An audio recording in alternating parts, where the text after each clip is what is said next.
G'day gamers and welcome to the Gaming News Opinion Show, and there's a few reactions in there as well.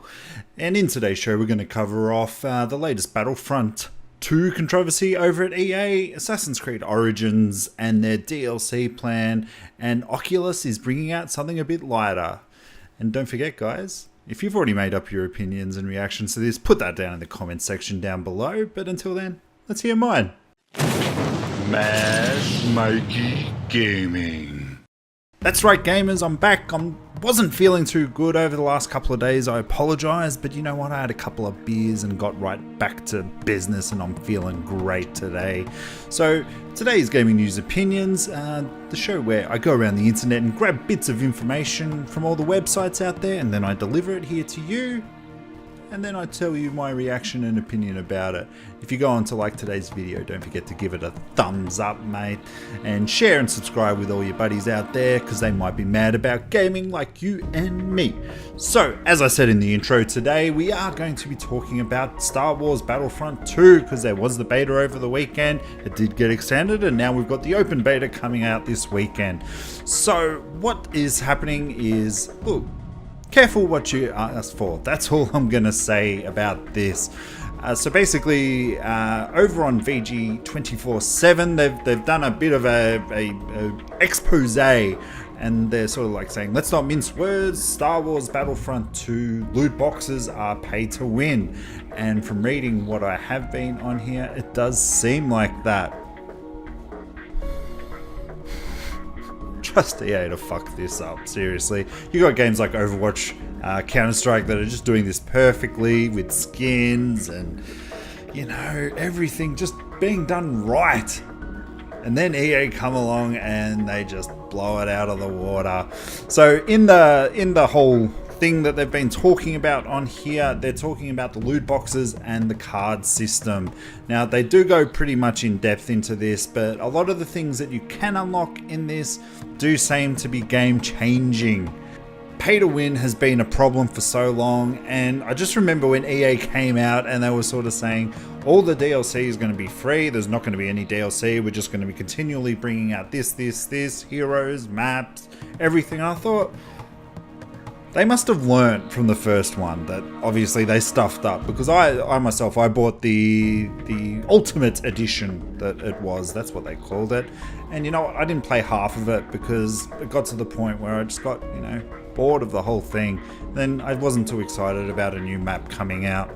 Moving on to some of the things that they have been sort of stating that you are getting in your loot boxes that, you know what, you kind of have to pay a bit for. So basically what you can do is you can get star cards that can either boost one of your heroes or the class's abilities and grant you new ones, like a game that incorporates cards. The ones also come with different rarities. They're not limited in use, thankfully. You will always be on the hunt for better versions. So it's like, you know, getting a super card, then a super duper card, and blow your mind card. So these are going to be just part of the game. It's part of the grind, so to speak. But like your Candy Crush games and your other pay to win games of old, you can pay money for these loot boxes. Now, as I said, I was sort of hoping that they were going to be like Overwatch, but EA, in their non-creative world that they live in, they can't think of other ideas other than pay to win microtransactions, because that's what they, at the end of the day, they are. I did actually read, now the biggest issue that they have reported out there is that some of the microtransactions and the star cards can actually offer huge bonuses in gameplay. There was like rate of fire, health bonuses, the start at 20% and go all the way up to 50 or 60%. Apparently Boba Fett, one of the hero classes or characters that you can get, it can reduce the damage taken while he's doing his special death from above. It starts with 50% and then goes up to 100%. So I think that they've done this wrong. I really do. I don't know where they can go from here. People can grind this out. I mean, the only thing that I'm hoping is that the grind means that they're going to be there for the long term. I only played a bit of Battlefront over the weekend, and from what I played, I did enjoy what I did play. It's a game that I'm going to play, and I'm probably enjoy, but there's no way I'm putting any money in this unless they get a bit creative. So as I said at the start of the show, put down your comments whether you think that this is something that is going to interest you.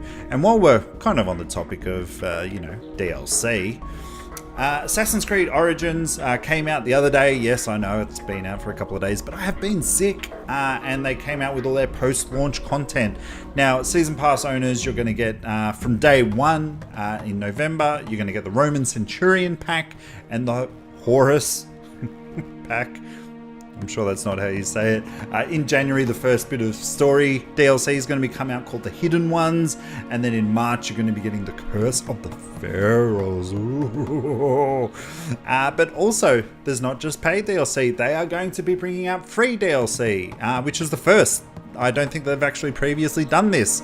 Now, from day one, there's going to be something new every day. There's going to be photo mode. And when they say there's going to be something new every day, there's the Nomad's Bazaar where he'll give you little missions and then you'll get rewards and just be able to get sort of better loot. And that's how you do loot systems, EA.